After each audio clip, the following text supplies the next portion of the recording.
Welcome to Karma Chronicles. Please like the video and subscribe. Let's begin. I was stacking dishes into the washer when my phone rang. Unknown number. Normally I'd let it go, but something in my chest tightened, like I already knew this wasn't a telemarketer. "Hello?" I said. "Mom?" The voice was shaky, like it had been crying for a while. "It's me. Ellie, what's going on? Whose phone is this?" "I'm at the police station," she said. "Aunt Carla smashed my phone. She said I hit her." I dropped the plate I was holding. It cracked on the tile. "What do you mean she said you hit her?" What the hell is going on? "She showed up to my party. I told her to leave, and Mom, I swear I didn't touch her. I didn't do anything. She said I shoved her and she fell. It's not true. Where are you?" I was already grabbing my keys. My husband, Rick, was in the living room. I didn't even explain. I just said, "Ellie's at the police station." Carla accused her of assault. He was on his feet in seconds. Quick note, before we go further, tell us where you're watching from right now. We were out the door in under a minute. I barely remembered to lock it behind me. The police station was only 15 minutes away, but it felt like an hour. My mind was racing. Carla? Assault? My daughter? We stormed into the front lobby. The place smelled like stale coffee and sweat. Ellie was sitting on a hard plastic chair, arms crossed, face pale. Her mascara was smudged. There was an officer behind the counter, calm like this was just another Tuesday. "Ellie!" I rushed to her. She stood up and wrapped her arms around me like she hadn't seen me in years. "They said I can go home," she whispered. "There's no charge yet. Just an investigation." "What happened?" Rick asked the officer. "She was brought in for questioning after a domestic incident. There was an accusation of physical assault, but based on what we have so far, there's no grounds to hold her. The report's been filed, though. This isn't over." I looked at Ellie. She looked destroyed. "I didn't do anything," she said again. "I didn't push her."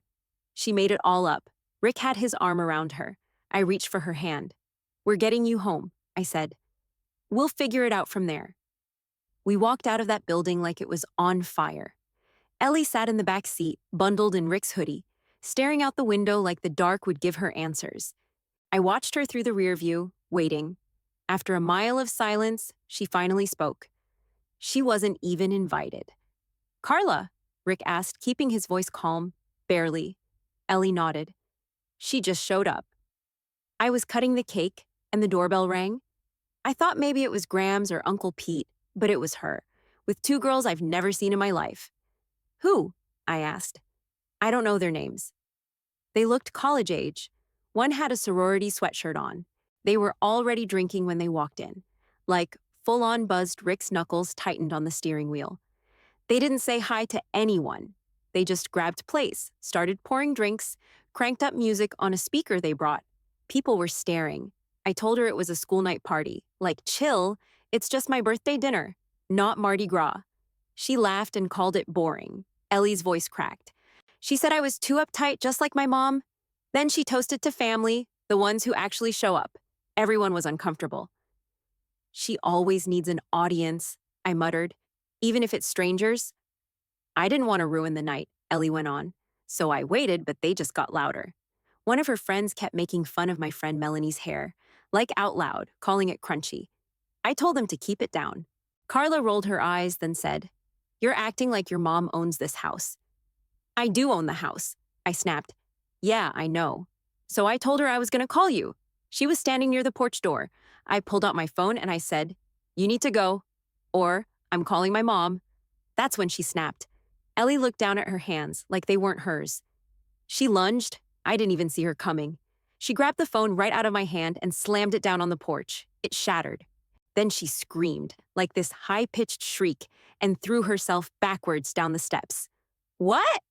Rick turned fully around at a red light. She threw herself, like she let herself fall. It looked fake, like in slow motion. Then she curled up and started crying, saying I pushed her. Her friends ran over, yelling that they saw it happen, like they had the lines ready. My stomach twisted. "Jesus, Ellie. Are you sure you didn't?" "Mom, I didn't touch her. I never laid a hand on her. Ask anyone there." She was shaking now, tears finally breaking. Rick reached back and squeezed her arm. "She told the cops I shoved her in a fit of rage," Ellie whispered. "They said it was her word against mine. I couldn't even call you.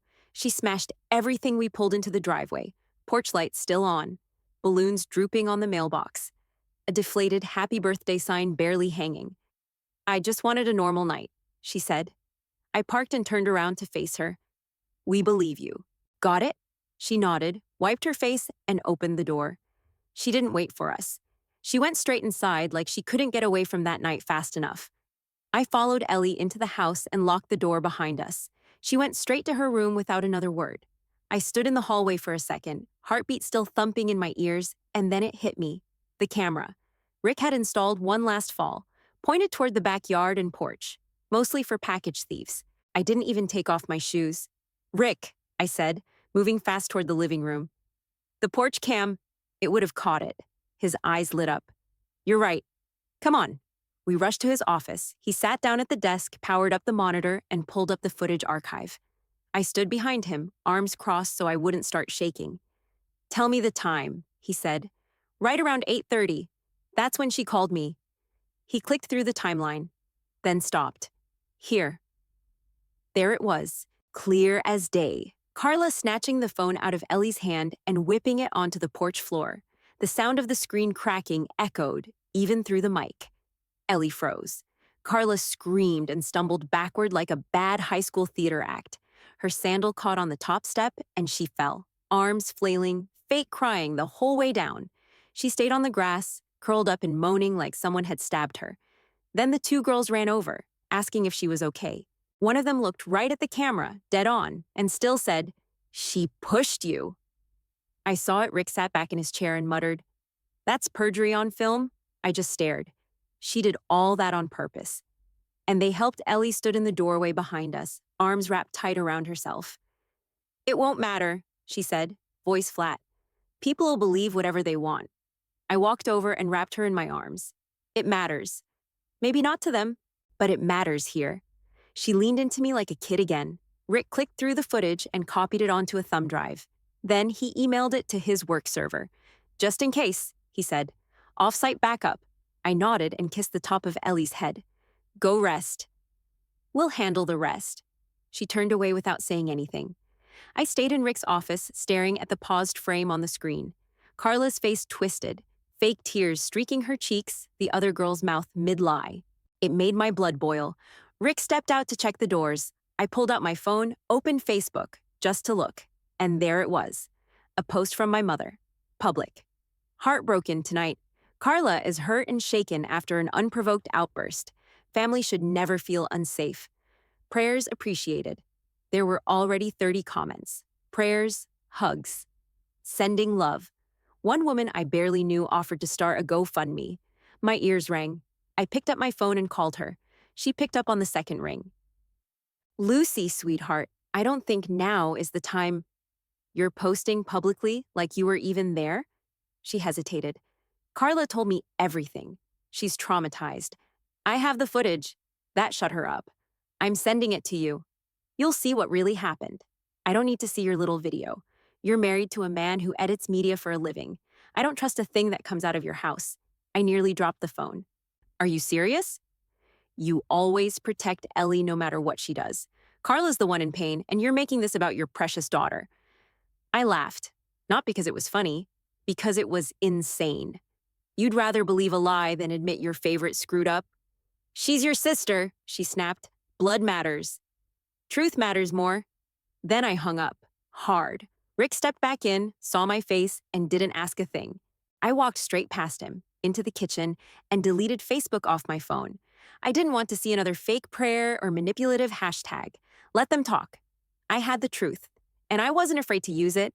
I reinstalled Facebook long enough to send her the damn video. No message, no comment, just the file. I wanted her to see it raw. No excuses, no room to twist my words. After I hit send, I watched the screen, waiting for the read receipt. 5 minutes passed, 10, then my phone rang. It was her. I picked up, already bracing myself. What the hell is this? She hissed. It's proof, I said, calm as I could manage. You just watched your daughter fake an injury and lie to police. Don't do this, she said. Don't fall for your own husband's tricks. He works in media, Lucy. You expect me to believe this wasn't doctored? You think we faked a security camera video? I think Rick has the software and the time. You two have always had it out for Carla. I blinked, stunned. You think we staged your daughter throwing herself down a set of stairs? I think you'd go to any length to protect your kid. You always have. She didn't do anything. She pushed her, she snapped. We heard it straight from Carla. She wouldn't lie about something like that. She did lie. You just watched her do it. There was a pause, the kind where you know the next sentence will burn. She was scared, Lucy.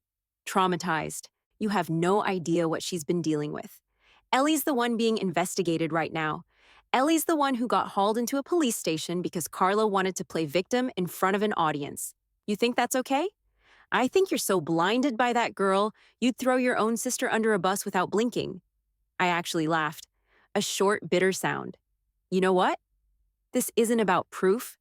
You just don't care. You picked your side, and facts don't matter. I'm not doing this with you, she snapped. Yeah, you are. My voice dropped low.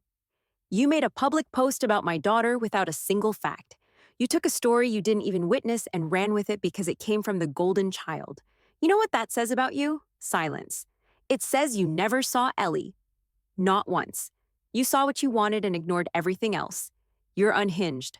No, I'm done. I hung up. She didn't call back. Rick walked in, holding his phone. You okay? Nope, not even a little. He stood there for a second, then said, We need legal on this. Tonight I nodded. Find someone. He went to his desk, typing fast. I stood in the kitchen, staring at the broken edge of the tile where I'd dropped that plate earlier. The whole house felt colder. 15 minutes later, Rick called me over. This guy's good, straight shooter. He'll meet with us tomorrow. Send him the footage. Everything. I texted Ellie to come out and eat, but she didn't respond. I let her be. She'd had enough for one day. I sat down at the table and opened my laptop.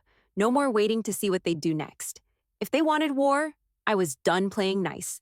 The next morning, we met the lawyer in a small office near downtown. His name was Trent. No small talk, no BS. He shook our hands, sat down, and got right to it. Walk me through it. We gave him everything. Footage, Ellie's full statement, contact info for 3 of her friends who were there that night. I handed over a printout of the timestamps, and Rick forwarded the video straight to his secure server. Trent watched it twice, quiet, leaning forward with his elbows on his desk. When it ended, he sat back. Okay, that's not a gray area. That's a false report. She's not just lying, I said. She's manipulating the whole situation to ruin Ellie's name. And now my mother's throwing gasoline on it. You did the right thing bringing it to me, he said. I'll flag this for review. Don't post it anywhere. No public statements. We're going the clean way. We left feeling slightly better, like maybe the truth had a chance. But the calm didn't last long. 3 days later, my phone rang while I was folding laundry. Unknown number, again. Hello? Hi, this is Detective Saunders with the Wilton Police Department. Am I speaking with Lucy Harding? Yes. I just wanted to inform you that in addition to the original complaint from Carla Daniels, we've now received 2 sworn witness statements from your parents, Thomas and Carol Rivers, both stating they personally witnessed your daughter push Carla down the steps. I sat down on the edge of the bed, nearly dropping the phone. What? They claim they were present at the time of the incident and that Ellie shoved her aunt with both hands. That information has been added to the active file. They weren't even there. They weren't anywhere near my house. That's between you and your attorney, he said. Just keeping you informed. I hung up and stared at the floor for a solid minute.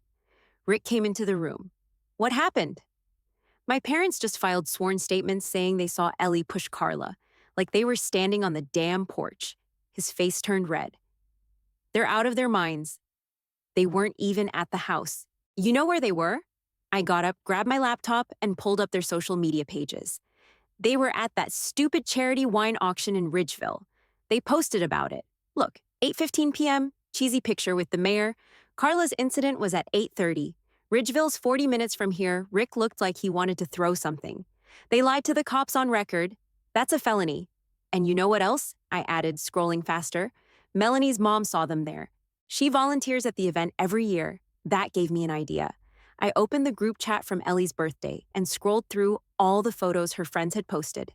There it was, time-stamped photo at 8:27 p.m., Carla walking in with her drunk little entourage, no parents in sight.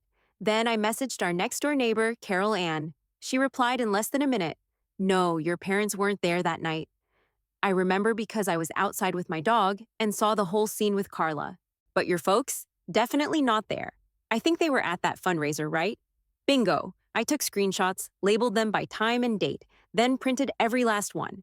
Rick sent it all to Trent, who replied, Got it. I'll organize and submit to authorities by the end of the day. By dinner, we had a full digital file with a summary sheet, timeline, video evidence, and statements from 6 separate people, all lined up, clean, and easy to read. Ellie didn't say much that night. She just ate her food, earbuds in, eyes hollow. They're trying to destroy her, I whispered to Rick. They're not gonna win. I believed him. But God, I wanted to see them burn for this. The call came on a Thursday morning, just after Ellie left for school. I was scrubbing dishes when my phone buzzed. This is Trent, the lawyer said. They're dropping the case.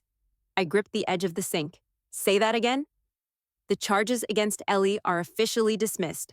No criminal record, no court. They've reviewed the footage and all supplemental evidence. It's over. At least for her, I let out a shaky breath. And Carla? Offered a deal. Community service, restitution for the phone, and mandatory counseling. That's it?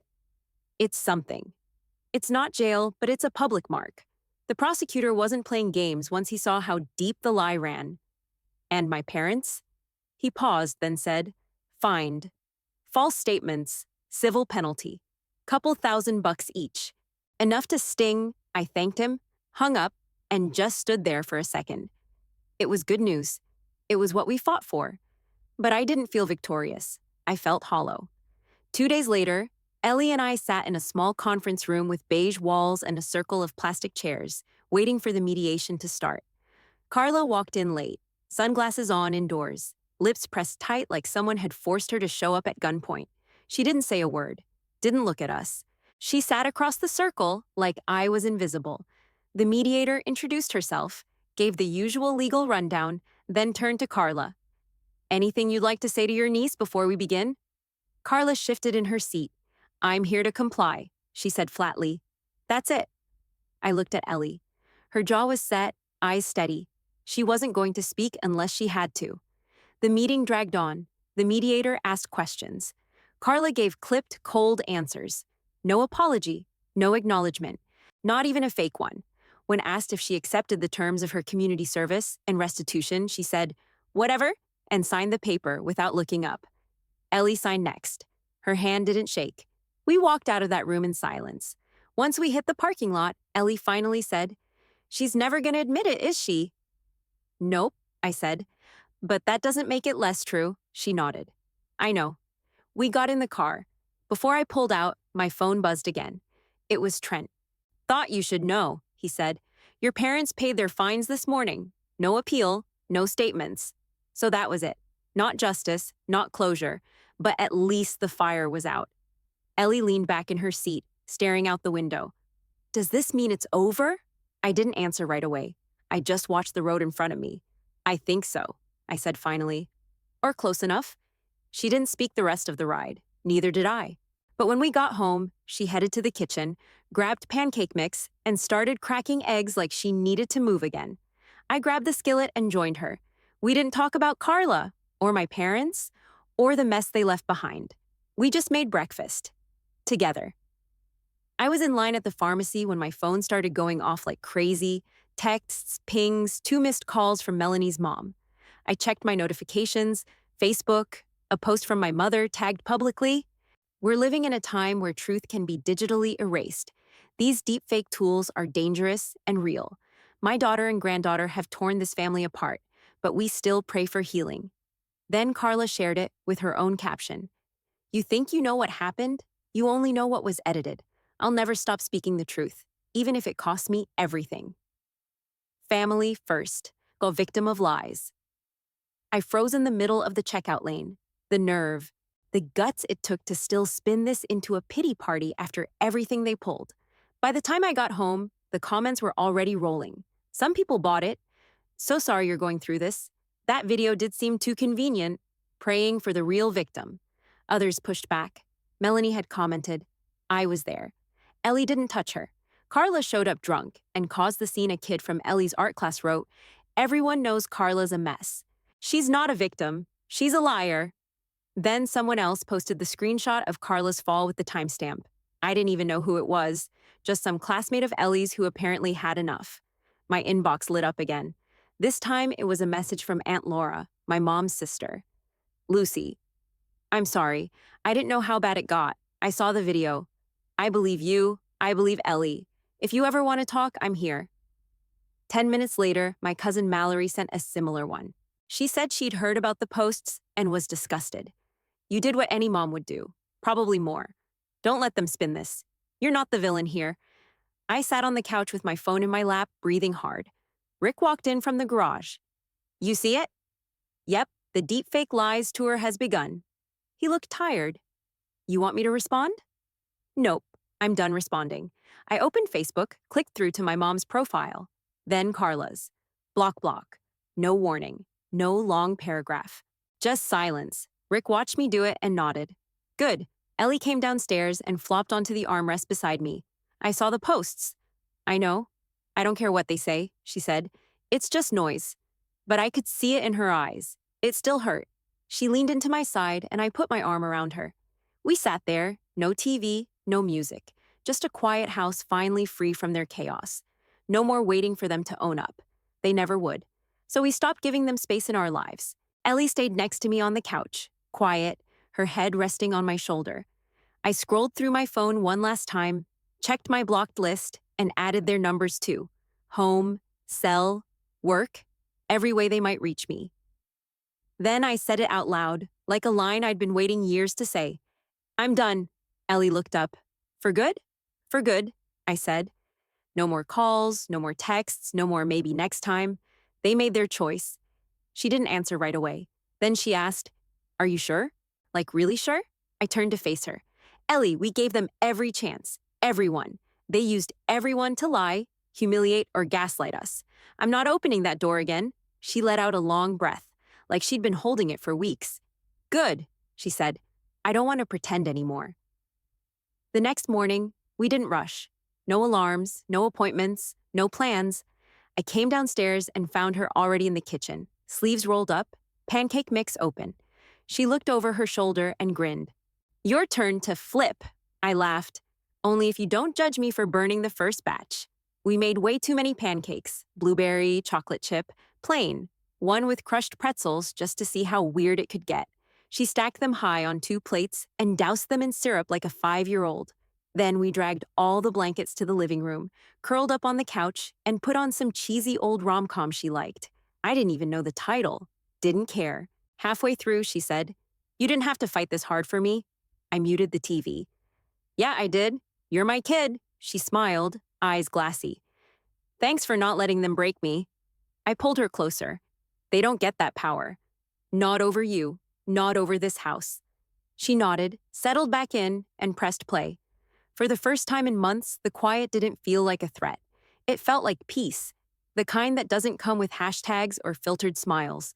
Just pancakes, a warm blanket, and my daughter safe in her home. Not perfect, but solid, real. And that was enough. The leaves were already starting to change by the time I heard about Carla. She'd finished her community service, 60 hours at the local food bank, handing out boxed potatoes and instant stuffing to people who didn't want to hear her drama. Word was, she hated every minute, showed up late, complained the whole time, acted like manual labor was some kind of human rights violation. I didn't care. Let her hate it. Let her learn something or don't. Not my problem anymore. My parents? Still silent. Not a call, not a text. Just distance. Which was fine by me. But then one of my old high school friends, who still went to the same church as them, forwarded me a message she got. "It's been a painful season for our family. Forgiveness matters. So does guarding against misinformation. No names, no context. Just vague guilt bait, wrapped in Bible verses."